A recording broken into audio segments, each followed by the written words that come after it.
a lot of speculation is that this trouble for President Biden politically started with the chaotic withdrawal in Afghanistan. Do you buy that?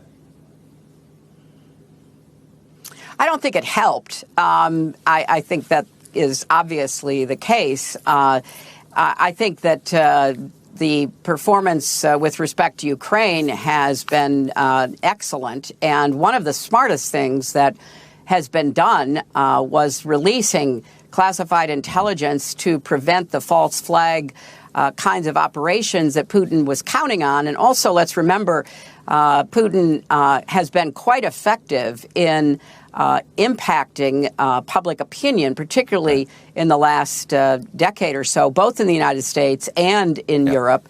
And this was largely stymied by releasing that intelligence. So I think a lot of lessons have been learned, but there is a lot of good accomplishments to be putting up on the board, and the Democrats in office and out need to be doing a better job of making the case. And frankly, standing up to the other side with their craziness and their calls for impunity and nuttiness that we hear coming from them. I don't think the average American, frankly, wants to be governed by people who live in a totally different reality. All right, guys, that's the end of the video. And I think Chuck Todd's got it wrong. I think what started Biden's descent in the polls was the border. Now, Afghanistan obviously accelerated it, as did the price of oil and gas, and also inflation.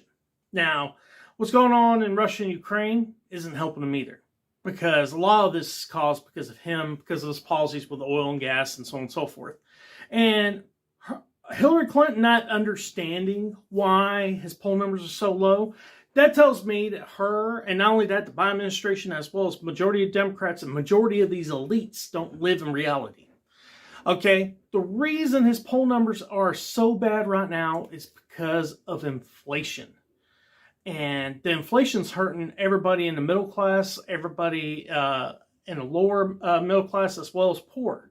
So, of course, they're going to blame it on the president that's in office right now because of his policies when it comes to oil and gas, as well as not fixing the supply chain. And not only that, extending more of these mandates. So what do you think they're going to do? Yeah, they're going to blame the president of the United States because he's rightful to be blamed for it because he's the one causing most of it. Now, the other thing I want to talk about is Hillary Clinton going on this show to talk about this. Chuck Todd, the whole time she was there, which I think it was about a 8, 9, 10 minute interview. He didn't even ask about her getting fined by the FEC. Didn't even ask her. And didn't ask about the Democrat Party being fined. Nothing. Nothing was brought up that. That tells you what kind of reporting that we got going on MSNBC, which we should be surprised about. But I think majority of other places, Fox News, maybe, Newsmax or OAN or any of those other places would have asked that question. Of course, MSNBC didn't. CNN, I doubt would have. They completely avoided that when that was a big story in the news on Sunday, the whole weekend. Why? Because it didn't fit their narrative. But guys, that's my opinion. I hope you all enjoy. Please hit like and subscribe. It helps the channel grow. Peace.